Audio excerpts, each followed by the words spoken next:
Imagine finalmente obter tudo o que você sempre quis. A carreira, o dinheiro, o relacionamento perfeito, o reconhecimento, a segurança. Após anos de luta, sacrifício e expectativa, tudo finalmente se encaixou.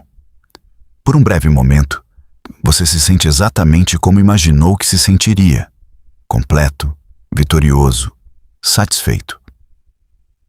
Então, algo inesperado acontece. A empolgação começa a desaparecer. O objeto que antes ocupava cada pensamento seu ao acordar torna-se comum.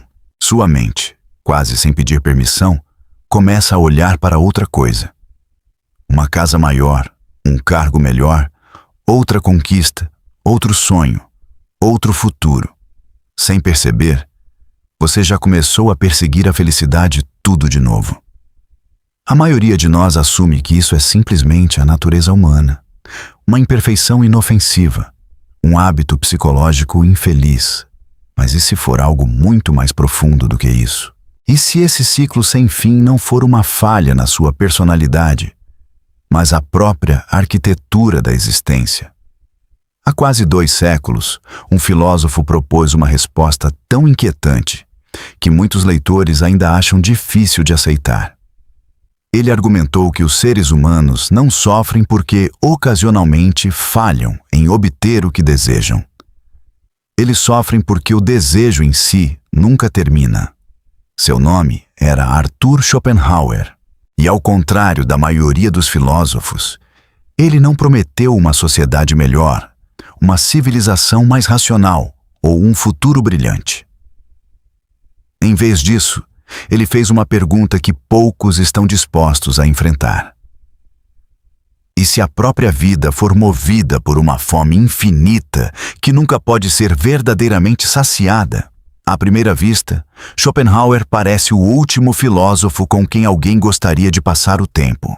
Ele é frequentemente descrito como o grande pessimista, o filósofo do desespero, o homem que acreditava que a existência era fundamentalmente trágica.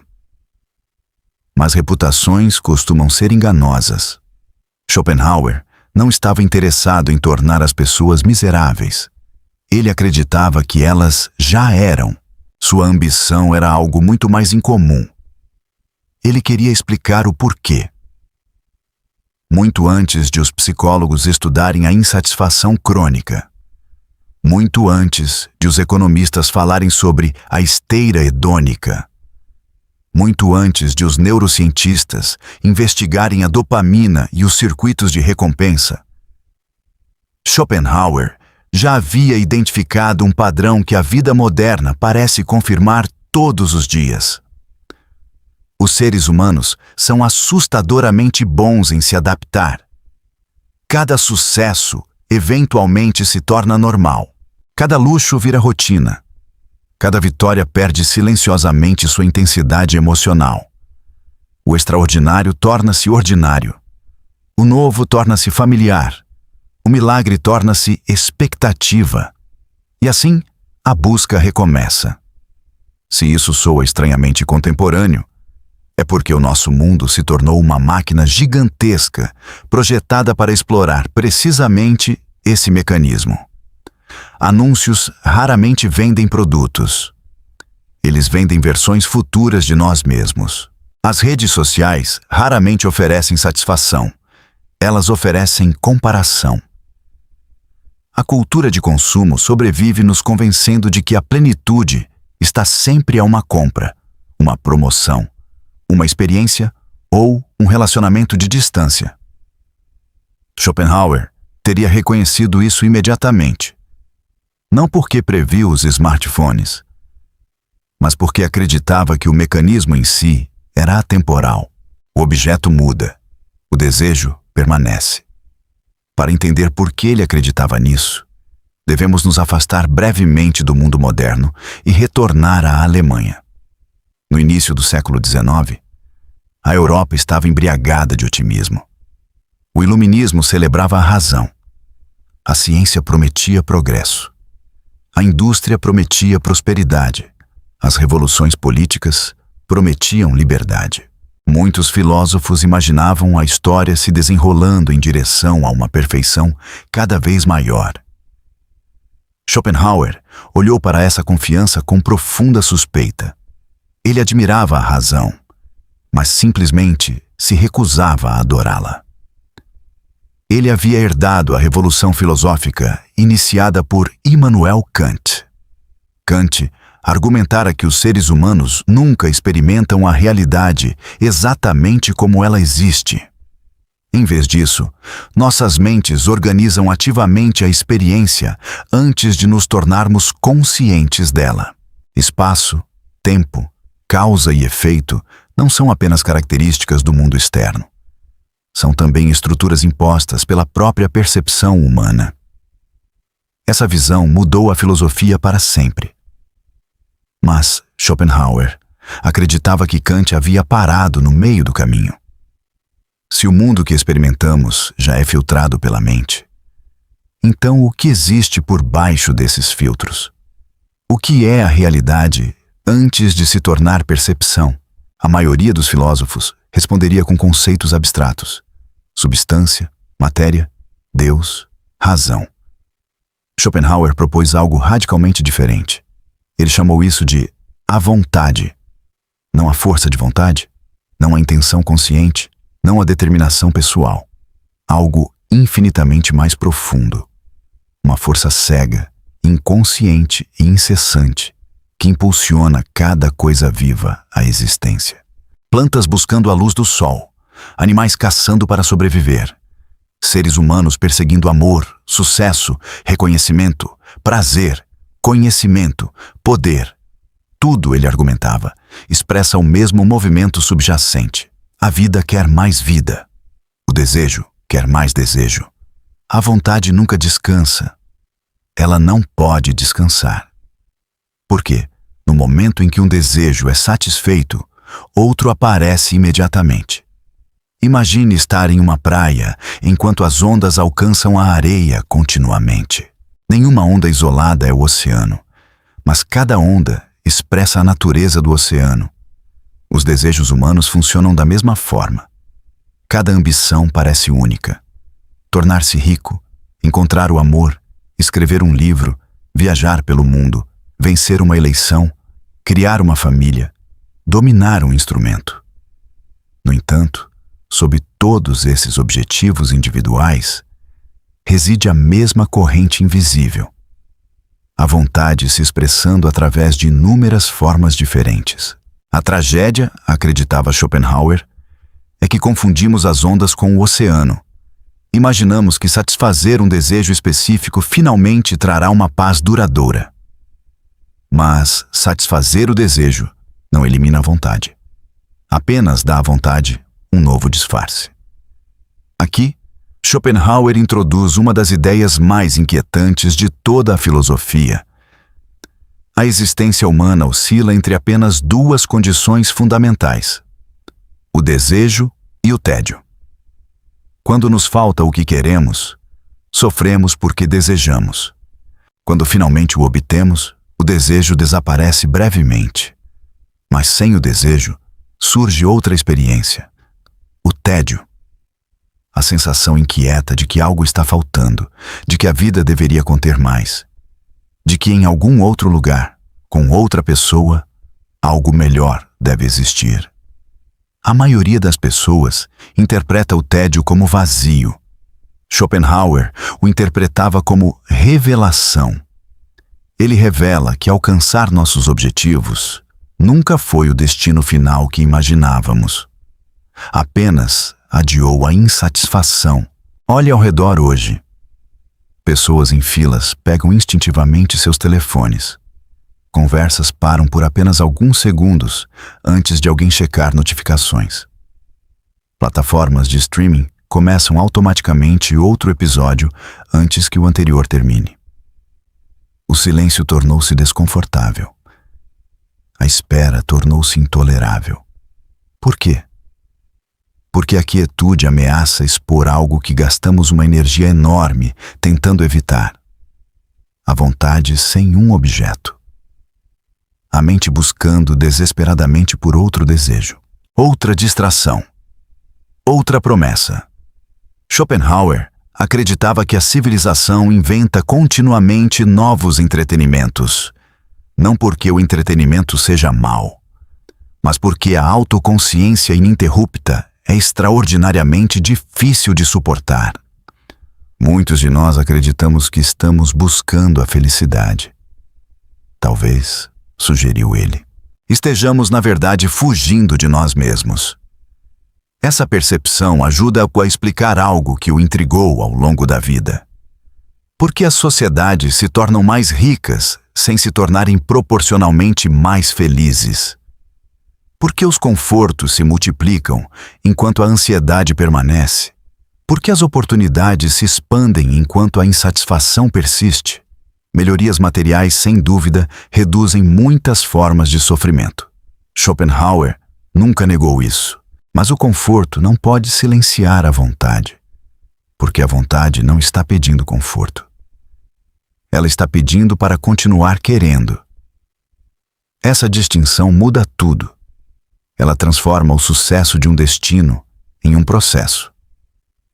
Ela explica por que a conquista costuma produzir apenas uma plenitude temporária.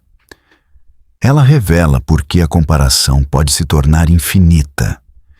E sugere algo profundamente perturbador.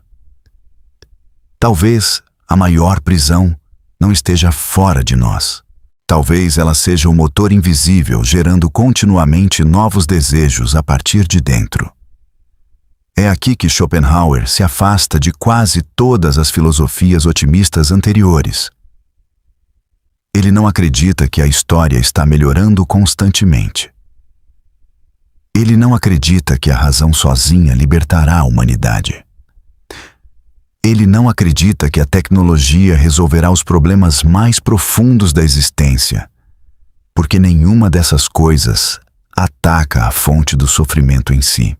Elas apenas fornecem à vontade novos objetos para perseguir. No entanto, Schopenhauer não estava pregando o desespero. Longe disso. Se o desejo é a fonte do sofrimento, então a pergunta verdadeiramente importante não é mais como satisfazer o desejo. Ela se torna algo infinitamente mais profundo. Podemos, mesmo que por um momento, nos tornar livres da própria vontade? Essa pergunta levaria Schopenhauer a uma resposta diferente de tudo o que foi proposto pelos grandes otimistas de sua época. E influenciaria uma gama impressionante de pensadores, de Richard Wagner e Lev Tolstói a Sigmund Freud, Carl Jung e um jovem filósofo chamado Friedrich Nietzsche, que primeiro admiraria Schopenhauer como um mestre espiritual antes de passar o resto de sua vida filosófica tentando superá-lo. Se Schopenhauer tivesse parado após descrever o ciclo interminável do desejo, sua filosofia seria pouco mais que uma forma elegante de niilismo. Felizmente, ele não parou por aí. A questão real nunca foi se o sofrimento existe. Quase todo mundo já sabe disso. A questão real era se os seres humanos poderiam um dia sair da engrenagem que o produz. Poderíamos, mesmo que brevemente, silenciar a vontade? Schopenhauer acreditava que a resposta era sim, mas não da maneira que a maioria imagina. Hoje, quando pensamos em liberdade, geralmente imaginamos adquirir algo. Mais escolhas, mais dinheiro, mais oportunidades, mais independência. Schopenhauer sugeriu algo quase impossível de aceitar para a mente moderna. A liberdade pode não consistir em ter mais. Ela pode consistir em querer menos. Essa ideia parece simples, mas é tudo menos isso. Porque reduzir o desejo não requer apenas mudar o comportamento. Requer mudar a relação que temos com nós mesmos. A vontade não vive apenas dentro de nossas ambizioni. Ela se esconde dentro de nossa identidade. Ela sussurra que devemos nos tornar alguém mais bem-sucedido, mais admirado, mais atraente, mais influente. Ela nos convence de que a plenitude sempre pertence a uma versão futura de nós mesmos. Esse futuro, no entanto, tem um hábito curioso. Ele nunca chega. Toda vez que o alcançamos, ele silenciosamente se move para mais longe. Schopenhauer entendeu algo profundamente desconfortável. A maior ilusão não é acreditar que a felicidade existe. É acreditar que a felicidade espera logo após a próxima conquista. Foi por isso que ele se fascinou por algo que muitos filósofos europeus haviam ignorado: o pensamento oriental. Quando Schopenhauer encontrou os Upanishads e a filosofia budista, ele acreditou ter descoberto pensadores enfrentando o exato mesmo problema. Civilizações diferentes, línguas diferentes, religiões diferentes, mas conclusões notavelmente semelhantes. Ambos reconheciam o desejo como uma fonte fundamental de sofrimento. Nenhum deles imaginava que a paz duradoura poderia ser obtida apenas satisfazendo mais desejos. Isso foi revolucionário na Europa do século XIX. Enquanto a sociedade industrial celebrava a expansão e a aquisição, Schopenhauer lia tradições que sugeriam que a verdadeira libertação começa através da renúncia. Não porque o mundo seja mau, mas porque o apego transforma silenciosamente cada bênção em outra fonte de ansiedade. Quanto mais desesperadamente nos agarramos a algo, mais poder aquilo ganha sobre nós. Considere como o medo opera. O medo de perder a riqueza só existe porque a riqueza se tornou parte da identidade de alguém. O medo da rejeição existe porque a aceitação tornou-se essencial para o bispo-a autoimagem. O medo do falhanço existe porque o sucesso tornou-se a medida do valor de alguém. O objeto muda, o mecanismo permanece. O desejo cria dependência. A dependência cria vulnerabilidade. A vontade aperta seu cerco. No entanto, Schopenhauer não defendia o afastamento total da vida. Ele entendia que o escape absoluto era impossível.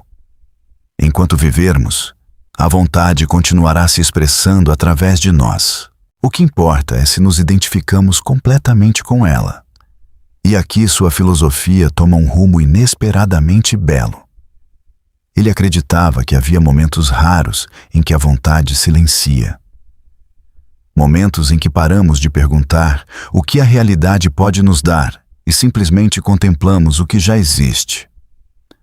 A arte para Schopenhauer não era entretenimento, era libertação.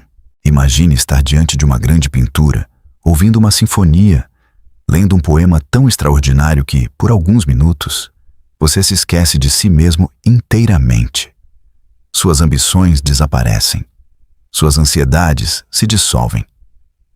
Você para de calcular, comparar, planejar, desejar. Por um breve momento há apenas atenção, apenas percepção, apenas presença. Segundo Schopenhauer, isso não é meramente prazer estético. É um dos poucos escapes genuínos da tirania da vontade. Note como isso é radicalmente diferente da forma como consumimos arte hoje. Assistindo a um filme enquanto checamos o celular, ouvindo música como ruído de fundo, rolando por obras-primas em segundos. Até a beleza tornou-se outro objeto de consumo. Schopenhauer acreditava que a verdadeira contemplação exigia algo muito mais raro: a quietude. Não porque a quietude seja passiva, mas porque ela interrompe o ímpeto incessante do querer. A música ocupava um lugar especialmente privilegiado em sua filosofia. Diferente da pintura ou escultura, a música não imita objetos. Ela não representa árvores, montanhas ou rostos humanos. Ela expressa o próprio movimento, a própria emoção, o pulso invisível sob as aparências. Schopenhauer acreditava que a música fala mais diretamente do que qualquer outra arte, porque espelha a estrutura da vontade sem precisar de conceitos ou imagens. Não é coincidência que Richard Wagner tenha sido profundamente influenciado por seu pensamento. Nem surpreende que inúmeros compositores, escritores e cineastas tenham descoberto em Schopenhauer uma linguagem capaz de descrever realidades emocionais que a filosofia comum costumava ignorar. Mas havia outro caminho além da contemplação estética: a compaixão. À primeira vista, a compaixão parece quase não relacionada à metafísica. No entanto, para Schopenhauer, ela seguia naturalmente de sua compreensão da realidade. Se cada indivíduo é, em última análise, uma expressão da mesma vontade subjacente, então as fronteiras que separam o eu do outro tornam-se menos absolutas do que parecem. O sofrimento de outra pessoa não é inteiramente estrangeiro. Ele pertence à mesma condição trágica que todos compartilhamos. A compaixão, portanto, não é apenas generosidade moral. É um momento de reconhecimento, um vislumbre além da individualidade. A percepção de que cada vida carrega o mesmo fardo invisível. Essa ideia influenciou profundamente pensadores posteriores. Também explica por que Schopenhauer rejeitou a crença otimista de que os seres humanos são criaturas naturalmente racionais, perseguindo ideais nobres. Ele acreditava que somos muito mais vulneráveis, instintivos e conflituosos. Décadas depois, Sigmund Freud construiria toda uma psicologia sobre a descoberta de que forças inconscientes moldam o comportamento consciente. Carl Jung exploraria símbolos emergindo de profundezas além da percepção comum. Filósofos existencialistas descreveriam a ansiedade como uma característica permanente da existência humana, em vez de uma doença temporária. Nenhum deles simplesmente repetiu Schopenhauer, mas todos herdaram perguntas que ele já ousara fazer. Talvez seu herdeiro intelectual mais famoso, no entanto, tenha sido também seu maior crítico. Quando Friedrich Nietzsche encontrou pela primeira vez o mundo como vontade e representação, sentiu como se tivesse descoberto um pai filosófico. Schopenhauer falava com uma honestidade assombrosa. Ele recusava ilusões confortáveis. Descrevia o sofrimento sem sentimentalismo. O jovem Nietzsche o admirava imensamente. Mas a admiração eventualmente tornou-se rebeldia. Onde Schopenhauer buscava a paz através da redução do desejo, Nietzsche argumentaria mais tarde que a vida deve ser afirmada precisamente em toda a sua luta, incerteza e contradição. Onde Schopenhauer buscava o escape, Nietzsche buscava a transformação. Um filósofo perguntou como silenciar a vontade. O outro perguntou como dançar com ela. O desentendimento entre eles tornou-se uma das conversas definidoras da filosofia moderna. No entanto, nem mesmo Nietzsche escapou totalmente de Schopenhauer. Passamos a vida discutindo com mais paixão com aqueles que primeiro mudaram a nossa forma de pensar. Talvez esse seja o maior legado de Schopenhauer.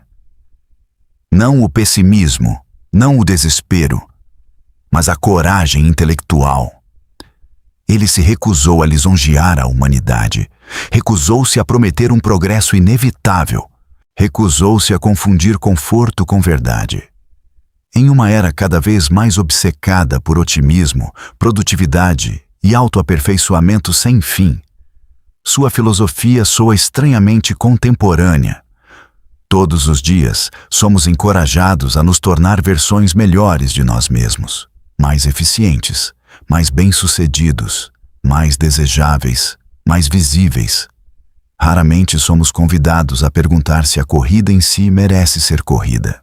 Schopenhauer força essa pergunta sobre nós. Ele nos lembra que existe uma diferença profunda entre melhorar nossas circunstâncias e entender nossa condição. O primeiro pode tornar a vida mais fácil. O segundo pode tornar a vida mais sábia. Sua filosofia não nos pede para rejeitar a ambição. Pede para examiná-la. Não condena o prazer. Pergunta por que o prazer desaparece tão rápido. Não nega a felicidade. Pergunta por que continuamos procurando por ela em lugares onde ela nunca parece permanecer. Talvez seja por isso que Schopenhauer continue falando com tanta força através de 2 séculos. Porque ele entendeu algo que nossa civilização tecnológica ainda luta para aceitar. O problema humano não é simplesmente que nos falta o suficiente. É que o suficiente em si é assustadoramente difícil de reconhecer. E até que entendamos que nenhuma conquista nos satisfará finalmente, nenhuma posse nos completará permanentemente e nenhum futuro nos resgatará plenamente de nós mesmos, continuaremos correndo. Pois, sob cada sonho que realizamos, outro sonho já está começando silenciosamente. E em algum lugar sob todos eles, escondida sob cada ambição, cada medo, cada saudade e cada triunfo, a vontade continua seu trabalho silencioso, sempre se movendo, sempre alcançando, sempre pedindo por mais. A liberdade mais profunda, acreditava Schopenhauer, começa não quando finalmente obtemos tudo o que desejamos, mas quando, pela primeira vez, descobrimos que não somos mais completamente governados pelos nossos desejos.